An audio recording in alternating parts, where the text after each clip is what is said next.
Thanks for listening to the Star Sport Podcast, #1 for sport in West Cork. Close your eyes and pull like a dog. And a new Irish record for Phil Healy, 22.99.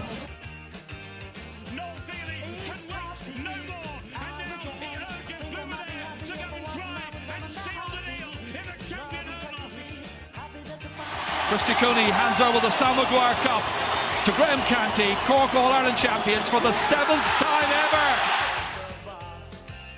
Hello and welcome to the Star Sport Podcast. My name is Jack McCarran of the Southern Star, and I'm joined as always by Star Sport editor Kieran McCarthy. On this week's show, we're looking back on the year that was and counting down the top 10 West Cork sporting moments from 2019.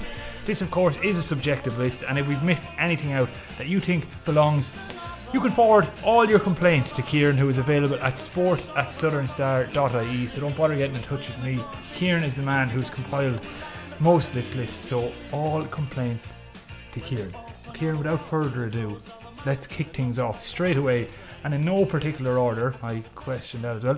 We'll start with the surprise, the rowers, namely Paulo Donovan and Fintan McCarthy. No, in all seriousness, Paul and Fintan claimed gold at the World Championships in Austria back in August. Kieran, this was Paul's 4th world gold, Fintan's 1st. So just sum up how big a deal this was, both in an Irish context and in a world context. First off, Jack, thanks for putting all the blame on me for this. So no, in all seriousness, with Paul and Fintan, when you're looking at the top moments of the year, anytime you've people from West Cork or sports people from West Cork who are crowned the very best in the world, you know, that's a massive achievement in itself. And over the last number of years, we've been very lucky that the Skibbereen Rowers have been kind of punching at international level.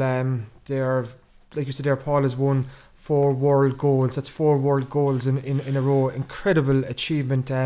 Fintan's first. And the beauty of this world gold too, this most recent one in the Irish lightweight double, is that they've also qualified the boat for next year's Olympics. So it was like double celebration at the World Championships in Austria. They won gold, but they also got the boat at next year's Olympics, which is something to look forward to next year. So so it was again an incredible achievement by Skibbereen's rowers, who have put Skibbereen on the international map these last couple of years. And Kieran, a conversation we had on this podcast around the time they won the gold was the argument for Paulo Donovan potentially being Ireland's greatest ever athlete. Now, I know it's hard to say that about someone when they're still competing. It'll be easier to look back maybe in 20 years and look at his achievements and maybe put it into some context with other former athletes, retired athletes.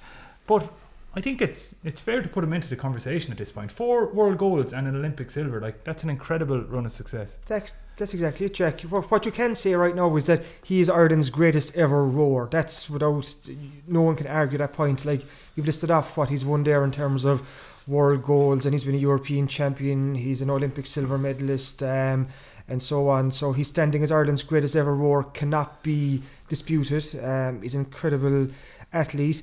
I always kind of feel that he doesn't get the credit he deserves on the national stage when it comes to the conversations about who is the best sports person in Ireland. And you look at the recent RTE Sports Awards, and I know himself and Fintan were nominated for the Team of the Year, but Paul didn't even make the shortlist, I think, or the long list even, for the RTE Sports Person of the Year. And again, this is a man who was a world champion in 2019. He's the greatest rower this country has ever produced, and maybe it'll take for Paul and another to win gold at next year's Olympics in Tokyo for people to kind of finally realise, Jesus, this lad is something special. Maybe too the fact that Paul isn't probably in the media spotlight as much anymore as he was in his early days. Maybe that counts against him, because in the last year or so you're kind of hard pressed to find any interview with Paulo Donovan.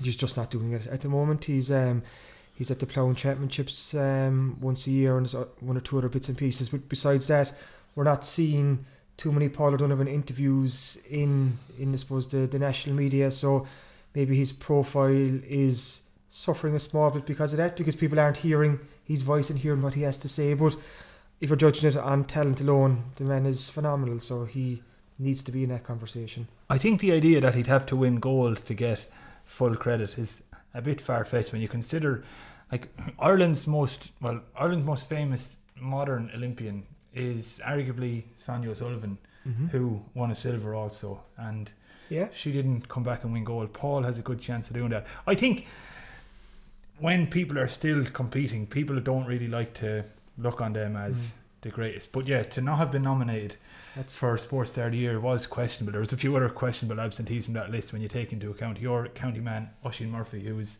champion jockey in Britain and won the Tokyo Cup in Japan. That's just another example of someone who's overlooked. Maybe it's the fact that they're niche sports, rowing, horse racing, but they're not that niche in Ireland. Like if you look at rowing for a second, like rowing is like the greatest amateur sport that there is. It's an international sport. Like all the big nations, from your USA, your Australia, your Great Britain's, they're all heavily invested in rowing, kind of. And for Ireland to have four crews already qualified for next year's Olympics, like kind of for a small country, we're really kind of succeeding in the rowing world at the moment. So yes, I just don't know why Paul's not in those conversations. He should be. Hopefully that will change. But like you said there, maybe it's seen because rowing might be seen as a minority sport. You know, it's not one of the GA or the soccer or the rugby's. So and let's be honest about it as well. Knowing Paul as you do, and just from my brief interactions with him, he doesn't strike me as someone who's going to care if he's nominated for RTÉ Sports Star. Absolutely he not. He just wants to get to the Olympics and win a gold medal. That's all his focus is on. So we can crib and moan, but he's not going to care too much. And just before we move on from that achievement, you mentioned Ireland already have their boats qualified for next year's Olympics, but the big question is who's going to sit beside Paul in the lightweight double. So obviously he won gold with Fintan. His brother Gary is still very much on the scene, and there's several others in contention. Shane O'Driscoll is back in the kind of, he's the wild card. I described him as he's dropped back down from heavyweight to lightweight. So yeah, we're about 8 months out. What's your gut feeling? Oh Jesus, I'm not going to call it now because I'm going to get it wrong. It's so hard to know. You would think that since Fintan has to be in pole position. Fintan has to, like, he's in the seat at the moment. Like Fintan and Paul won gold at the recent World Championship, so Fintan is he's sitting in that seat at the moment. You've Gary chomping at the bit to get back in. To be fair to Gary, earlier in the year he did get injured when he was down in New Zealand, so that held him back this year, and that's how he lost his place too. He just wasn't fast enough at the trials. Fintan and Paul were the fastest both when they trialled during the summer. Shane O'Driscoll is the very interesting one coming back into this because in his younger days Shane was a super rower. Well, he still is a super rower, but Shane and Paul are always kind of the top two, so it's going to be very interesting. I'm not going to call it because I can't call it now because I know there's been a couple of trials so far, but different lads have missed different trials for different reasons. They've been sick, injured and so on, so it's going to be very, very interesting. But what we do know, whatever combination Ireland will send to next year's Olympics in the lightweight double, it will be two Skibbereen men and they will be favoured for gold. That alone puts a lot of pressure on them. You know, kind of go back to 2016 when Gary and Paul went to the Rio Olympics.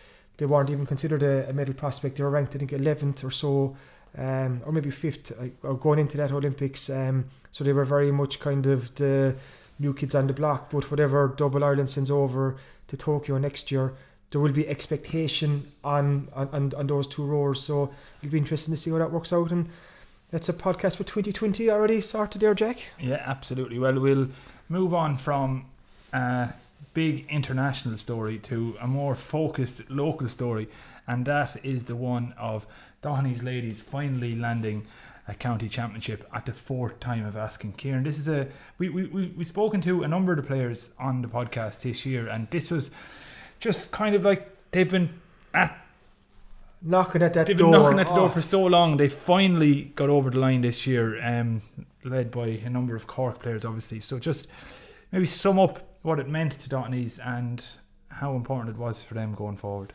This is one of my favourite stories of the year. It's the Dohenny's ladies winning the County Junior B Football Championship.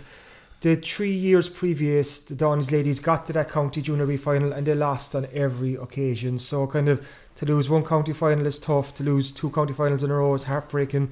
To lose 3 county finals in a row, we're almost thinking I'm going to pack this up and just do something else. But they came back again this year and they won the County Junior B final, and they won it by a single point. I think it was against Middleton, and it was a young minor player who got the winning score very late on. So even when they won it, it was in dramatic circumstances. But the great lesson there, I think, for all teams is just don't give up. You know, that Dohenny's ladies team, like I said, they could have packed it in. because after losing 3 county finals, but they didn't. They went again, and they finally got to where they kind of wanted to be, you know. So it's an incredible story, kind of, like I said, just don't give up. It just shows what you can do if you really invest in something. They worked really, really hard, and they got their just rewards. And the star attraction on that team, I think it's safe to say, was Melissa Dogen, who went on to win her first All-Star for her exploits with the Cork ladies this year. It's just another good story for the Dottonies club, I guess. Oh, she's been incredible. Melissa, kind of the last 3 or 4 years, she kind of got her break with the West Cork ladies senior football team 4 years ago, was spotted by Cork, and this is after her 3rd season with Cork, and she finally got the All-Star she deserved. She's been one of the top defenders in the country for the last 3 seasons, so for Melissa to get her All-Star, to play an important role in Dottonies winning the County Junior B title. She was recently named the Munster Ladies Footballer of the Year. She captained the Munster team to the Interpros in November as well. She picked up a West Cork Sports Star Monthly Award earlier in the year for her role in Cork winning the National Football League Division 1 final, where she scored a goal against Dublin in the semi-final, and she was named on the Division 1 Team of the Year. So an incredible year for Melissa, who was one of the nicest sports people you can meet in West Cork. She's always a good laugh. I always have good crack with Melissa. She's just kind of on the pitch, she's a warrior, but she's so softly spoken off the pitch. She's always a split second away from a laugh and a giggle. So it is always great to see the good people rewarded. And so yeah, it's a great year for the Dottonies ladies. And just before we finish with the Dottonies ladies, Martina Collins is their captain, and Ger McCarthy has an interview in the year kind of in the year sports supplement, where he's talking to Martina, which is out December 27th. Yeah, and the day after St. Stephen's Day. Day after, yeah. A Friday, so mark it in your diaries. 28 pages of the... Don't be worried when there's no star in the shop on Thursday the 26th. 27th. It's out the Friday.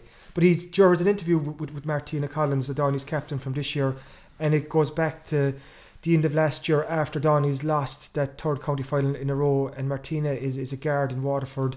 And one day at work she just started crying, because it kind of, just after losing the 3rd county final, it kind of hit her again, like we've lost again.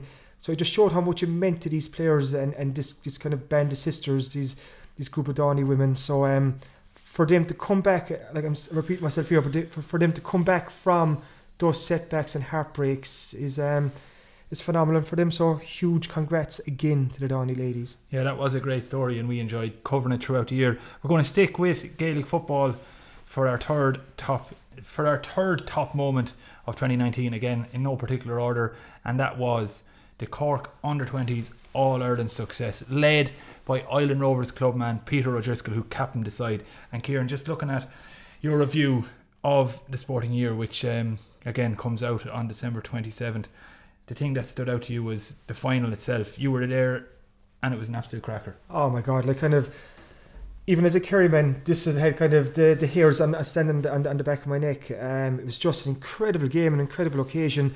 Kind of, it was a very highly rated Dublin team. They had a young fella, Kieran Archer, and he'd something like 9-10 or 9-something scored in a couple of games going into it. Like, he's a real hot shot. And when Dublin were kind of 1-6-0 score up early on, we were like, oh Jesus, this is only going to go one way. This could get quite messy quite fast. But then bang, bang, bang, 3 Cork goals came in a flash. The game was turned on its head. I think there was a 17-point turnaround in this game, which is quite incredible. Like, Cork played some superb football on the pitch, and one of the kind of standout memories for me is the press box is at the back of the stand in Portlaoise, and the whole stand, it was like a Cork stand. It was all Cork fans, because Cork had actually played Kilkenny in the All-Ireland under 20 hurling semi-final just before it, and all the Cork fans stayed on.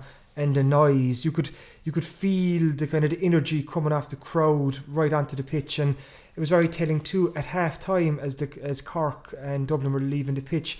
Keith Ricken, the Cork under 20 manager, kept his players on the pitch for a couple of seconds longer to hear the noise from the fans, because they were being roared off, and it was a really, really special moment. And then in the second half, Cork just kicked on, and it was 3-16 to 1-14 that they won by in the end, after trailing by 1-6 to no score. So they outscored Dublin by 3-16 to 8 points, and you could say 50 minutes of football. Like, it was an incredible display, and extra special for us in West Cork, because there was such a strong West Cork influence. You mentioned Peter O'Driscoll there, he was the captain. You'd Maurice Shanley from Clonakilty, Paulo Donovan from Newcestown, Damien Gore, Kilmacabea, Mark Hodnett, Carby Rangers, Fionn Hurley, Dawneys, David Buckley, Newcestown, Ian Jennings, Kilmacabea, and Rory Maguire, Castlehaven. They're all involved on the Cork panel, and as Peter O'Driscoll said as he lifted the cup up in Portlaoise and the sea of red kind of looking up at him, he said, "We're back, baby." And I think it was just great for Cork football just to get that boost, to get another Ireland back in the county. Yeah, and two other memorable things about the year were, of course, manager Keith Rickens' fabulous post-match interviews that he gave and kept the country entertained when they went viral on Facebook and Twitter. Hopefully we'll be able to get him on sometime in the new year to talk us through the year itself. You mentioned the West Cork spine, but also like the scenes at the homecoming, the West Cork homecoming, because as you mentioned, there were so many West Cork players involved. So when the homecoming was held down at the Island Rovers club grounds, people came from all over West Cork to support their local heroes, and there was videos posted online that day as well, and just the excitement in the air at All Ireland Cup back in West Cork. Oh, it's brilliant. And even go back to at the start of the Munster Championship, Cork's Munster semi-final against Waterford was played in Clonakilty, and it was just great to see an inter-county game played down here in West Cork in Clon, and there was a big crowd there that day. So West Cork certainly played its role in this, and even going back to the under-20 league that was just on before the championship, there was a Cork and Kerry game in Clonakilty too, so it was great to have inter-county games down here in West Cork, and hopefully we'll see more of that next year and the years ahead.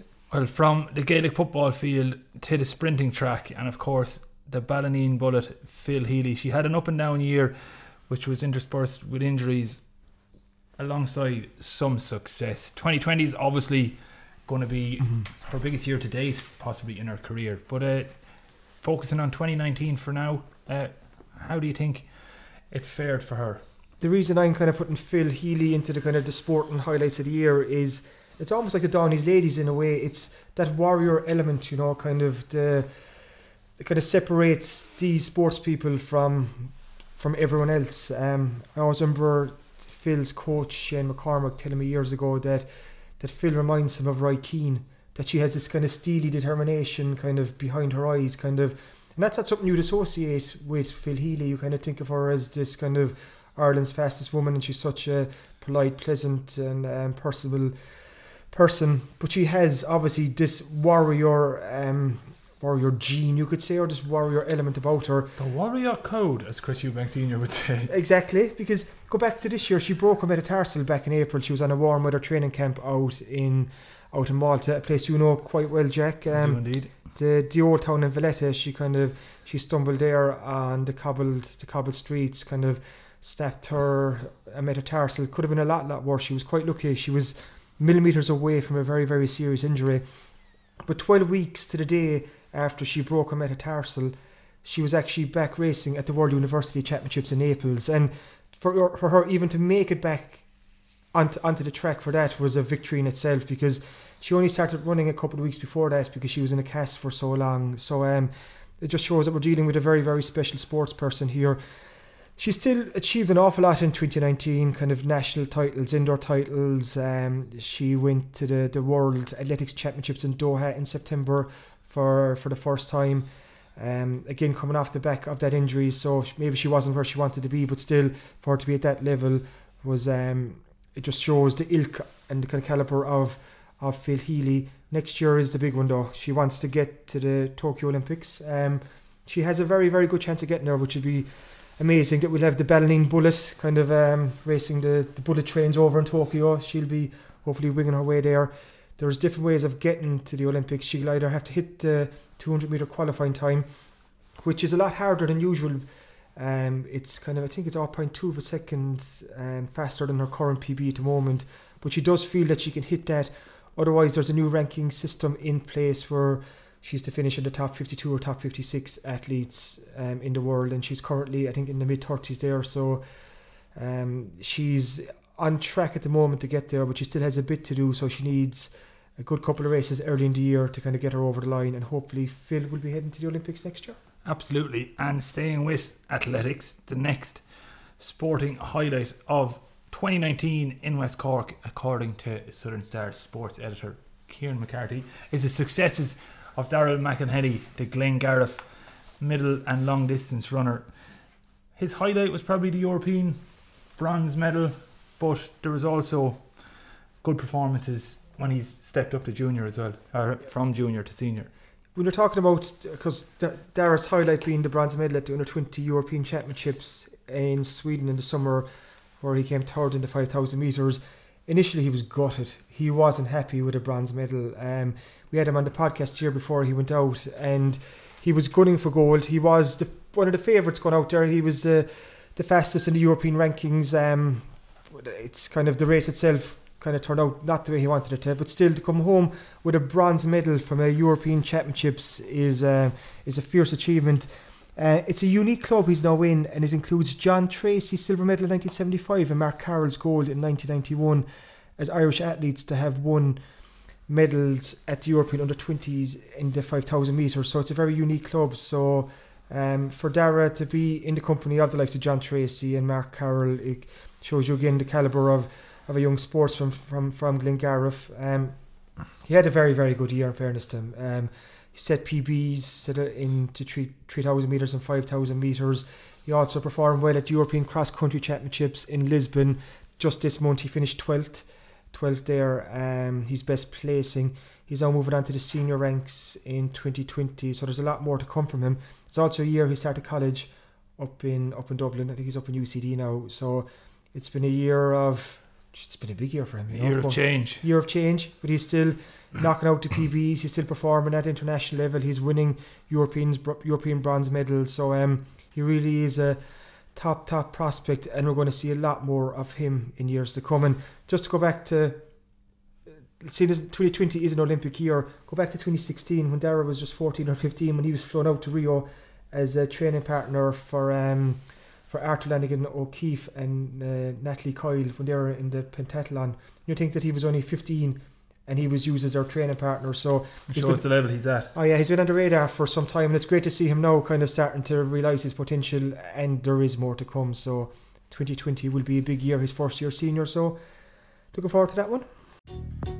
Thanks for listening to the Star Sport Podcast, the only podcast dedicated to all things sport in West Cork. Don't forget to pick up this Thursday's Southern Star newspaper, including our award-winning sports section with everything a West Cork sports fan could want. In shops across West Cork and online from anywhere in the world via www.thesouthernstar.ie/e-paper. The Southern Star and the Star Sport Podcast, #1 for sport in West Cork. Welcome back to the Star Sport Podcast, and we're going to continue our countdown of the top 10 in no particular order sporting moments. It's probably safer to say it's in no particular order. Of 2019 West Cork sporting moments, that is. And the next one we're going to talk about is probably, and I would say probably, maybe undoubtedly, the GAA story of the year in West Cork from a local perspective. In any case, maybe the Under-20s All-Ireland win surpasses it, but at a purely local level, St. James's, Kieran, this is a story that you took great joy out of covering, and just maybe sum up the year itself for the club and what it meant for them, and just the overall story itself from your perspective. It's kind of stories like this is where I love my job, because this is incredible. This was start of the year. St. James's probably, they weren't one of the teams you would say that were considered for the Carbery Junior A Football Championship. Seen as an aging team, their time had come and gone. They'd never won a Carbery Junior A football title. I don't even think they'd ever got the Carbery Junior A football final before. So for them to come along this year and win the Carbery Junior A, it's the stuff of dreams. Absolutely spectacular. They beat Plunkett's twice. They beat Tig McCorrug.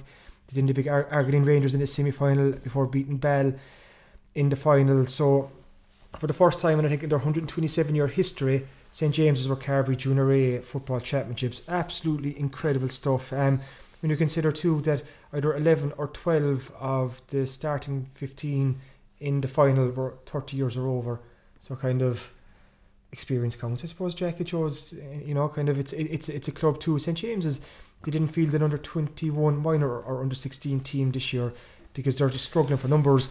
Thankfully, they kind of go further down the age grades, under 12, under 14.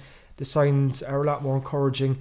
So, which is good news for the future, because we all know the plight of rural GA clubs where numbers can be thin on the ground, and so for James's to have numbers coming up is very encouraging.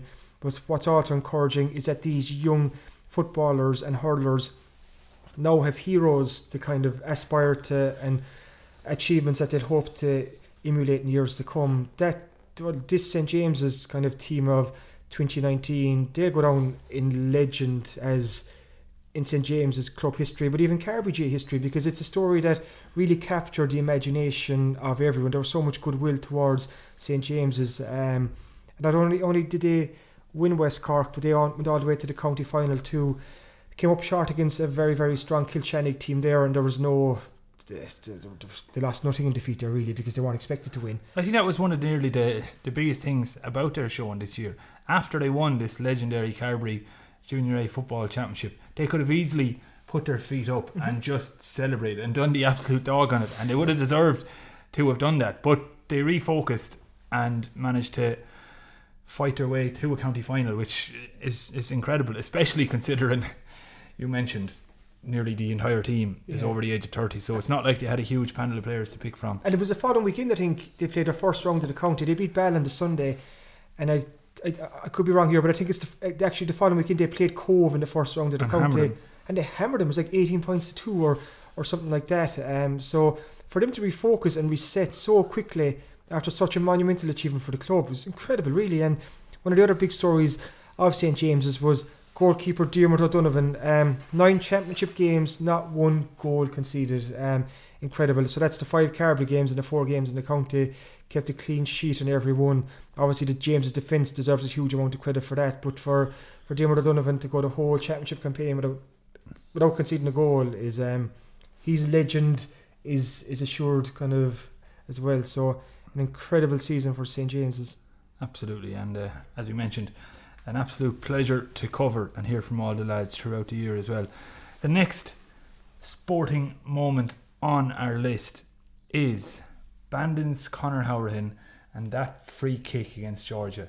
I think it's safe to say that was probably the highlight of his professional career to this point. It was a hugely important goal considering where Ireland are now. If they hadn't taken all 3 points against Georgia that night at the Aviva, we may have even missed out on the playoffs, incredibly. But despite a tennis ball protest which delayed the free kick being taken for the bones of 5 minutes, the Bandon Dynamo stood there cold-eyed, dead-eyed, waited for his moment, and then curled it around the wall. Unleashed that magical left foot of his, and next thing, bang, top corner. It was an absolute peach of a free kick. He's had a superb year. In our End of Year Sports Review, that's out on Friday the 27th. Am I right there, Jack? Yeah. Make a note of that. Friday the 27th. Of course, the Star is usually always out on a Thursday, but the 26th is St. Stephen's Day, which is the Thursday of that week, and even Star staff need some time off, so we're taking Christmas Day off. 26th is Turkey and Stuffing Sandwich Day. Exactly. So the Star will be out in all good newsagents on the 27th. But anyway, back to the... But with Conor, for in this kind of our sports supplement, our End of Year review, what I've done, I've looked back on Conor's top 10 moments from 2019. And when you think you're trying to put together kind of a list of top 10 moments on one particular person, that can be kind of quite hard, but it actually wasn't. Like, he's had such a phenomenal 2019 from this goal against Georgia, like this winner in the Aviva, this 1-0 win in the Euro 2020 qualifier. The Saturday before that, he was man of the match against Gibraltar away as Ireland won 1-0. There was the playoff final when Villa went up to the Premier League. There was his Premier League debut when against Spurs in the first day of the season, when Conor became West Cork's first ever Premier League footballer. There was his first goal then, I think it was against Norwich, his first Premier League goal, and he became one of those few players who've scored in League 2, League 1 Championship and the Premier League. Then against Newcastle in November, he got another superb free kick with that left foot of his and set up another goal in a 2-0 Villa win. So it's been highlight after highlight after highlight, even though there have been a couple of lowlights in there for him in a way, because since Villa have got to the Premier League, he's been in and out of the team. I suppose it is a step up, kind of probably takes time to acclimatise, but he's got his couple of goals. He's a couple of goals in the Carabao Cup as well. Aston Villa are taking on Liverpool in the Carabao Cup quarterfinals too. So chance there for him to hopefully up his goal tally. He could be up against Queeving Kelleher. Dunmanway, man. Queeving Kelleher, yeah, that's another good local link there. So an incredible year for Conor. But I did go for that free kick against Ireland, that free kick for Ireland against Georgia, because it was just a magical moment. And it actually felt like the moment he arrived on the international scene, because he played a good couple of games before that, but a few of those were kind of bit park friendlies. Well, every professional footballer needs those standout moments, that when you're doing a career retrospective after they're retired, the moments that they can show in the package, the highlights reel. And he has his ultimate highlight for Ireland now, the first of many hopefully, but he has one major one at least. Just felt like the moment that he arrived and we kind of finally got to see just Conor can really add something to this Irish team. So yeah, another good year for Conor, and hopefully there's more to come from him and Ireland in 2020, especially those kind of dodgy qualifiers early in the new year. I've sleepless nights thinking about them. We'll leave that till next year though. Yeah, absolutely. So congratulations to Conor there. The next moment on our list was a man who we had in the podcast studio only a few weeks back for an in-depth chat about his sporting career and life in general. And it's fair to say the reaction we got from listeners and viewers on YouTube was one of what a guy, basically, what a guy this man is. And that is, of course, Tony Stevenson of the West Cork Kickboxing Club, who won his second WACO World Kickboxing Championship 10 years after he'd won his first. So a 10-year break between his two world titles. There's plenty of reasons for that, which he goes into in that podcast interview that he did with Kieran a few weeks back. But for probably the last number of years, consistently, Tony's teammate Lily Delacour has been the standout from the West Cork Kickboxing Club, and she still is. She won silver at this year's Worlds as well. But Tony once again announced himself as a world-class kickboxer again when he won this year. And it's brilliant, like we kind of mentioned with Paulo Donovan and Fintan McCarthy.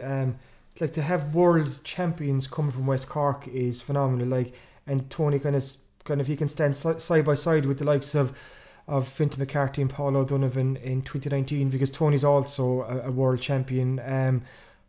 It meant so much to him to win the gold in his minus 69 kg category in Sarajevo in October. As you told us in the podcast a few weeks ago, Jack, he's a lot more mature now than he was back in 2009 when he won it for the first time. Back in 2009, I think when he came home, he said he was looking for some recognition, kind of, look at what I've achieved, and you'd understand that too. He was only 18. He was only a young fella, kind of. But now he's in a far better place in a way. Kind of, lovely partner, beautiful baby girl. Kind of job with West Cork Kickboxing Club. He's teaching classes. Obviously loves his sport. Kind of Ian Kingston and that gang at West Cork Kickboxing Club. So there's a great unit and great family there. So for Tony to have all that and then to win world gold and again do it against the odds, because he was one of the older fighters in his category, and he get to fight in his second fight. He fought the reigning world champion, some Russian lad, who was only kind of lost once in the last couple of years. So for Tony to kind of to beat the best on his way to becoming the best, kind of makes it very, very special. And again, it's a world champion here in West Cork. And again too, it's West Cork Kickboxing Club, because you mentioned Lily Delacour there, and the juniors over the years have been bringing home the medals. I think it was Grania Begley a couple of years ago. She was a junior world kickboxing champion. The West Cork Kickboxing Club juniors that went to the European Championships this year had another superb year. So it's a club that continually puts West Cork on the international map. So yeah, so Tony Stevenson has punched his way onto our top 10 moments of the year. And kicked. Yeah, and I'm not going to argue with him. So without kicking kickboxing as well. Punch and kick, yeah. So he's. But you can be sure that Tony will not be the last world champion to come from the West Cork Kickboxing Club, because, as you mentioned, the juniors who went to the European, there's some extremely talented fighters there as well, and we'll be probably covering the West Cork Kickboxing Club for years to come as they continue to win gold and world titles. But anyway, the next sporting highlight of 2019 in West Cork is the success of West Cork rugby, essentially. Yeah. The success a number of West Cork rugby players have had at provincial and international level. We're going to focus on the men for the purposes of this, but I think the women from West Cork who competed at international level Yeah. are just as deserving as a place on this list. 100%. Like Inya Breen and Laura Sheehan, obviously on the Ireland senior women's team in the Six Nations earlier in the year, kind of they both made their Six Nations debut. Even going back a couple of months ago, there was 8 Skibbereen Rugby Club girls on the Munster under 18 women's team that won the Interpro. Emer Minahan got player of the tournament. Emma Connolly was the top scorer in that final against Ulster. I think it was. She got 16 points. So yeah, they're superb year for West Cork Rugby as a whole. You've the likes of Fenine Wycherley playing for Munster in the Champions Cup against Saracens. Darren Sweetnam obviously still with Munster. Gavin and Liam Coombs are in with the Munster A's and involved at Munster. But what we've gone for is Josh Wycherley and John Hodnett were on the Ireland under-20 rugby team that won the under-26 Nations Grand Slam earlier in the year. And again, a phenomenal achievement for this team.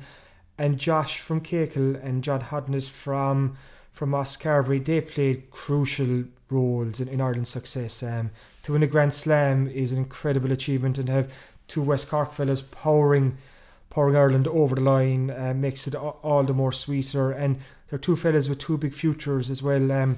Josh Wycherley is obviously Fenine Wycherley's younger brother, and it's kind of the year Josh stepped out of Fenine's shadow. Quite a shadow as well. Oh yeah, could have. Fenine is 4 inches taller than Josh. Like, don't ask me how I know these things. Fenine stands at 6'4" and Josh is 6 foot tall. So Fenine is the bigger man. But if you go back to this Six Nations under-20 campaign earlier in the year, Josh was a powerhouse. He got 2 tries against France in Ireland's win up at Irish Independent Park, and that was the win. I think it was 31-29 that clinched the Grand Slam. And John Hodnett was just a powerful presence throughout this entire Six Nations campaign. So the 2 boys, for their roles in Ireland's success and what Ireland achieved, they definitely deserve to kind of have their name on this list. And they both went off into the Rugby Under-20 World Cup in Argentina in the summer. Kind of Ireland came up against some very, very strong teams there. I think they beat England over there. They lost to Australia and New Zealand, but they were decimated by injuries. They lost a couple of players before they went over. Then tournament rugby itself, by its very nature, you're going to pick up injuries, and Ireland lost a good few players throughout the tournament. But for Josh and John to kind of take their game to the next level, to represent Ireland so well, represent West Cork so well, and I was on the, not bringing it back to the book, Something in the Water, which is still on sale and which is still a fantastic Christmas present. You still have time to go out to your local bookshop and order it. But I was up with Donnacha O'Callaghan on Game On 2FM a couple of weeks ago. We were chatting off air after just about West Cork Rugby, and he was just talking about Josh and John Hodnett amongst many others, and he was saying it's phenomenal at the moment to see the strength of rugby in West Cork, and the conveyor belt of talent coming out of there, like he's saying Munster's blown away by what's coming out of West Cork at the moment, and you can fully believe it. You know, it is incredible, the conveyor belt at the moment. So Josh and John again deserve their places in the top 10.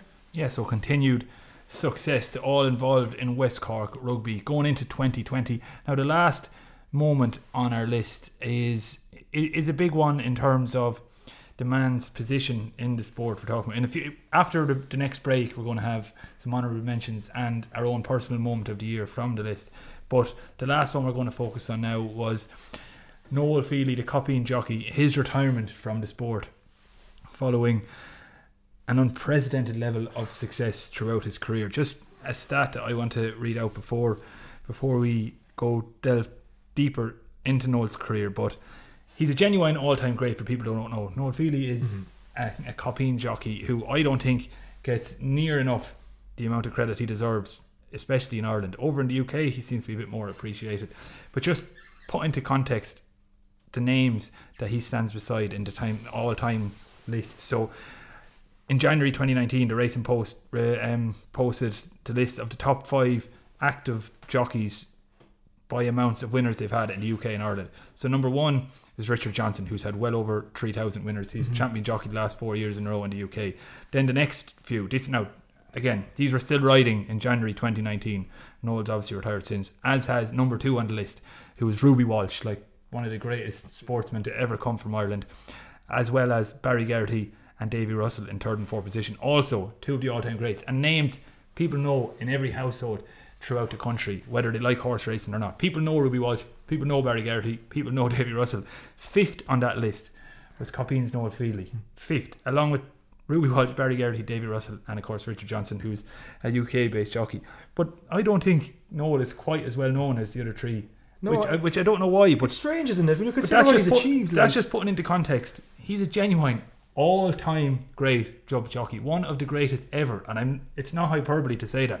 When you see his name listed alongside Ruby, Barry and Davy, like, people know Ruby, Barry and Davy by their first name. If you said Noel, like, I as a racing fan would know, but to every man in the street they might not. But I just wanted to put that out there, so for people who aren't quite sure who Noel Feely is, that's literally the level he's at. I wonder, is that because he's achieved all his success, I would say, across the water, and that people here haven't taken as much interest or notice in it as they should, because Noel Feely is one of the greatest sports people West Cork has ever produced. He's ever produced. Kind of what that man has gone, like, he left Ireland, that was 15-20 years ago now, and what he's achieved over there is, because he's a late bloomer in some respects, Jack. Like, you know more about this than I would, but he's a late bloomer in some respects. For him to get over 1,300 winners, I think it is, and even his success in some of the big ones, you know, kind of Cheltenham and so on, kind of, is he over 10 Grade 1 winners, is he, or more? Off the top of my head, I would say definitely, but I don't know. But let's just list out some of the winners he had at Cheltenham then. So these will be the ones that are more familiar to the sports fan who maybe isn't totally focused. You read them out here. So what we have is Rock on Ruby in 2012, Bavode Air in 2017. We just get that right. Bouvard Air. Bouvard Air in 2017. I was never good at French in school. Would you believe that? I did pass French from my leaving. So what is it? Bouvard Air. Bouvard Air. Bouvard Air. Yeah, so Bouvard Air is probably one of the most famous horses from the last 5 years. So we should probably get his name right. Those of you who listen to the podcast regularly will recognise the commentary in the opening sting, which is Noel Feely riding Bouvard Air to victory in the champion hurdle. I'll say the next one, so because I'm going to butcher that one as well. There was Special Tiara back in 2017. Yeah, and I was there in 2017 when Special Tiara won the Champion Chase. I was at Cheltenham, but my favourite horse, I'll have to say, is probably Dogen, and Dogen was favourite for the Champion Chase. Special Tiara was ridden by Noel Feely. Dogen finished unplaced, an absolute shocker, and people still don't know what happened. But Special Tiara won. I was upset, but I was still happy because Noel had guided Special Tiara to victory. So it was like a silver lining. Speaking of silver, no, this is a pretty naff segue, but he also won the King George twice with Silviniaco Conti in 2014 and 2013. I would have got there with that one. But you've written here, what a career, what a legend, and he bowed out on his own terms, because you say he bowed out how he wanted to bow out. After he won at Cheltenham this year on a rank outsider 50-1 Eglantine de Soil, he announced his retirement on the spot, and he retired a couple of weeks later at Newbury. Yeah. But and without the winner again there, which was he did.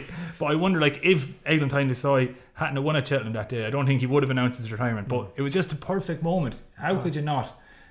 And I think for a sports person to be able to retire on your own terms, like, it's quite special. Especially in sport when so many retire thanks to injury. Yeah, you're forced into retirement. Like he kind of, like, he's obviously suffered like some serious injuries over the last couple of years, and he'd his own troubles early on in the year with his appendix and so on. So for Noel to get back in, I suppose, to win in Cheltenham, kind of, it was just, I think retirement was on his mind anyway. Like, he was trying to find the right moment in, and it just felt right for him.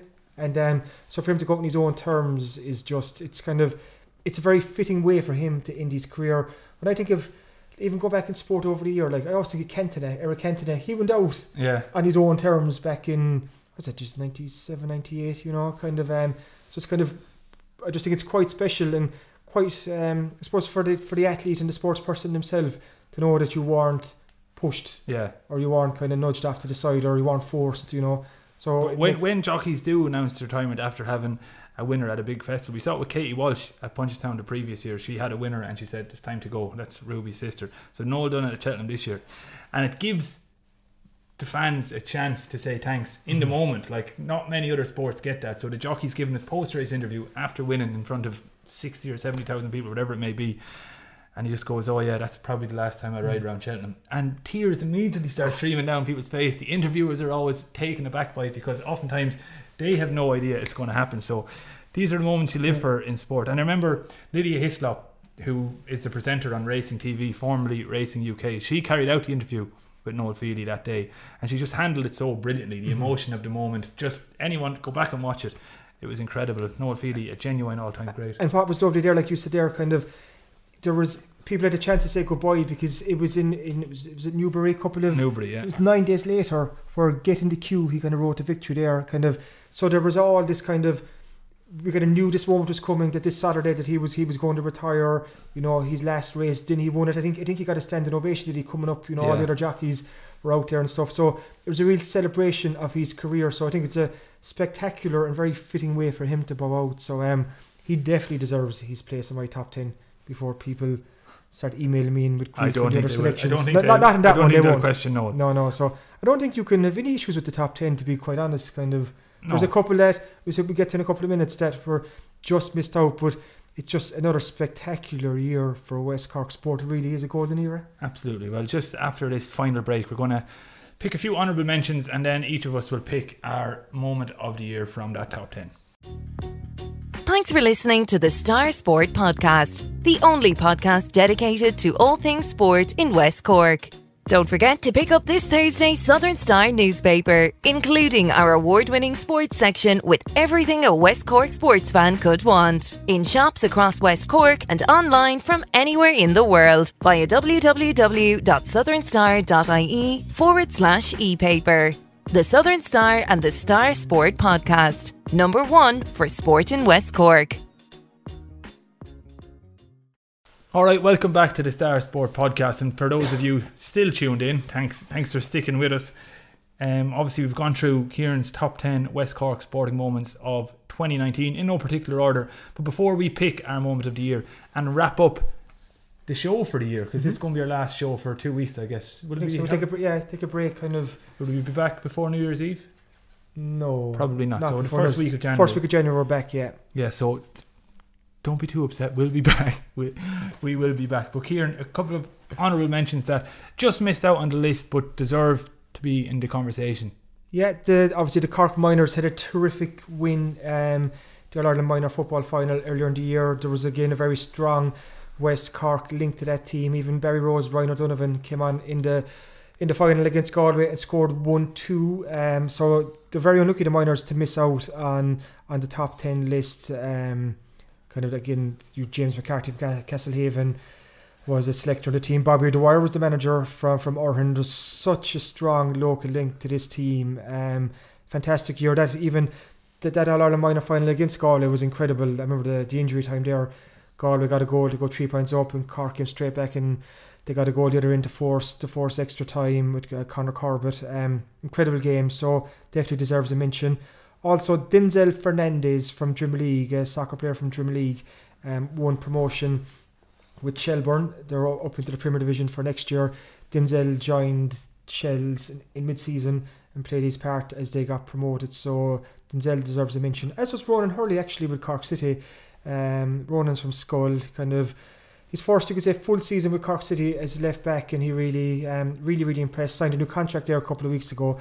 So again, Denzel and Ronan, we've 2 local players in the Premier Division in Irish soccer next year, and big things to come from both. And I think Shells in particular are going places. So if Denzel can nail down a place in that team, there's a what he's as well. He's a tricky winger, you know. Kind of, I don't think you see as many of those players anymore. Kind of, almost kind of those wing wizards, just kind of naturally gifted players who just kind of take people on, you know. Kind of, and they're the soccer players I love to see, you know. Kind of put you on. And you saw the ultimate wing wizard last night score an absolute belter for Crystal Palace in big Wilfred Zaha. No, the ultimate wing wizard was Andrzej Kanchelski. So going back to the early 1990s to what that man couldn't do. He could even stand in a ball mid-game and play on. Like, he kind of his career went off a different track later on. For our younger listeners, people who are the age of Denzel, they're not going to know who Andrzej Kanchelski is. Andrzej Kanchelski was a winger at Man United going back in the early 1990s.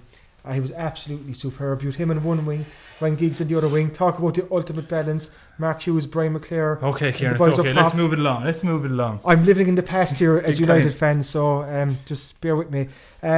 Also, sticking actually with soccer, that was actually a lovely segue from Andrzej Kanchelski's to West Cork Schoolboys League team that won the Blackpool Cup earlier in the year. So massive achievement for West Cork, the West Cork Schoolboys League, to go over to Blackpool, and they played some top teams over there. I think it was under 13 level, and they won that cup. So absolutely incredible achievement for them. So again, it shows that the talent in West Cork soccer is quite strong. Just switching codes, I'm going to just go to Newcestown GA club for a second, and just under Camogie team. The Camogie team won the intermediate title this year, so they're going Senior A for the first time in 2020. So Newcestown now have a senior Camogie team, senior hurling team, and senior football team, which is phenomenal for a rural club to be punching at senior level in the 3 different codes is a credit to them. And even just looking further down the ranks, they're just going through a unbelievable spell at the moment in terms of West Cork and county titles. Their under 21B footballers won the county under 21B title the weekend just gone. They've won a minor hurling title in the last couple of weeks. They also have, I think it's the under 21 hurling semi-final coming up, so they have more trophies to play for. So it's been an incredible year for Newcestown GA club, and we've an interview with Hilda Keneally and Newcestown Camogie in our end of year supplement. Another quick one to mention is Marie Nagel from Oscarbury, the bowler, who won the All-Ireland Intermediate title this year, the road bowling title. So she's stepping up to senior next year, and we have an interview with Maria in our end of year review. What else we Jack there? I think you were mentioning Christina Desmond. You said deserves a mention for what she's achieved. I think she absolutely deserves a mention. I know I've been banging on about her for most of the year, but she has won 2 Irish elite titles in 2019 in the 69 kg category, and she's in pole position to be selected for the Olympic qualifier in London in either February or March. So big year coming for Christina Desmond, but she had a breakout year in 2019. She also managed to reach the quarterfinals at the World Championships and the European Championships, losing in both to the eventual winner. So she could have easily medalled had the draw been kinder to her. So Christina Desmond definitely deserves a mention. And just sticking to boxing and that part of the county, Nodie Murphy was in action at Madison Square Garden on Saturday night. Madison Square Garden, of course, any boxing fans will know as the mecca of boxing. So it didn't go his way. He was comfortably beaten in the end. But to fight on that stage, that's the type of thing boxers can only dream of. So he's fought now at Madison Square Garden. That's the scene of the great Ali fights from back when boxing was boxing, I guess the traditionalist would say. But Nodie Murphy, a Macroom boxer, unheralded in many respects. Obviously the Southern Star does a fair amount of coverage for him, but he fought at Madison Square Garden just Saturday night past, so I give a mention to him as well. And I just want to mention too, actually, it'd be wrong of me not to mention the Cork minor ladies footballers and the Camogie team. They both won All-Ireland titles earlier in the year, and again there was a very strong West Cork element on that.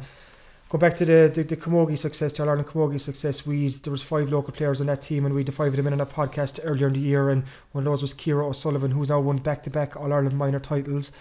And on both teams was Fiona Keating. She's a dual star, Courcey Rovers. I think she goes to school in Kinsale, but she won All-Ireland medals at both minor football and minor camogie this year. So again, an incredible year for our young sport and talent coming up. So as we've talked through some of the likes of Noel Feely, kind of these legends of the sport, it's great to see, Jack, too, that there's that conveyor belt of talent we mentioned so much is still very, very strong. You know, kind of it is a golden era for West Cork sport at the moment, but some of the talent coming up is incredible. So it's good to see that the future of West Cork sport is in safe hands and feet. Yeah, and feet, and yeah, just everything basically. So we might as well finish up today's show by picking each of our moment of the year based on your list. I'll lead us off because it's your list, so you get the final word. I'm going to pick my one. It's an easy one for me, really, just based on my own personal sporting interests. So Noel Feely's retirement and just his career as a whole. I know it ended in 2019, so it's not one particular moment I'm going to give him, but just Noel Feely's career. And I guess if I had to pick one moment, it would be his win at Cheltenham on Eglantine Desai, and his post-race interview he gave to Lydia Hislop of Racing TV. Anyone who has any interest in racing would have been touched by the interview. I was sitting in my office pretending to work, but actually watching Cheltenham on my laptop, and no surprise there. No surprise. It did. I was emotional in the office. I hadn't backed the horse. It was 50-1 outsider. I hadn't even noted the horse in my pre-race study. But sometimes it doesn't matter. It's just about the sporting moment. Yeah. And his interview with Lydia was special. So congratulations to Noel on his retirement, and hopefully we'll see plenty of him going forward, whether he's involved in racing or in TV. Brilliant, great moment. Shock horror, I'm not going for rowing. Will you? I know it kind of it goes against, believe it. It goes against the grain, kind of considering that something in the water is still available in all bookshops across West Cork and beyond, and there's still time to buy it. You can get it online. I get it online and stuff. It is available everywhere. And is there going to be an audiobook? Once I'm not reading it, I think that might be a possibility. And I think you've honed your skills on the mic this year. 2019 has been a big year for you and your mic. Well, not after my butchering of Bovor de Air. Is that better? Bouverdare, sorry. Yeah, Bouverdare. That's perfect. Bouverdare. So try Silviniaco Conti there as well. Conte. S. Conte. But what I'm actually going to go for is that the St. James's story just struck a chord with me this year, because it was such a kind of emotive and strong story, kind of. And it's the kind of the tale of a club that was down in its luck, and it kind of like Ryder Rover stuff really, and it kind of railed against the odds, and it became champions. And it's almost like the Downey's ladies in a way, but there's something inspirational you can take from a story like this. Kind of, it's the stuff of dreams. And when you see a club like St. James's win a Junior A football title for the very first time, and you see what it means to the people involved, and even the older guard who've been involved for years, and what it can mean for the future of that club and the younger brigade coming up. It's just a very, very special moment for St. James's GA club. So that was my highlight of the year.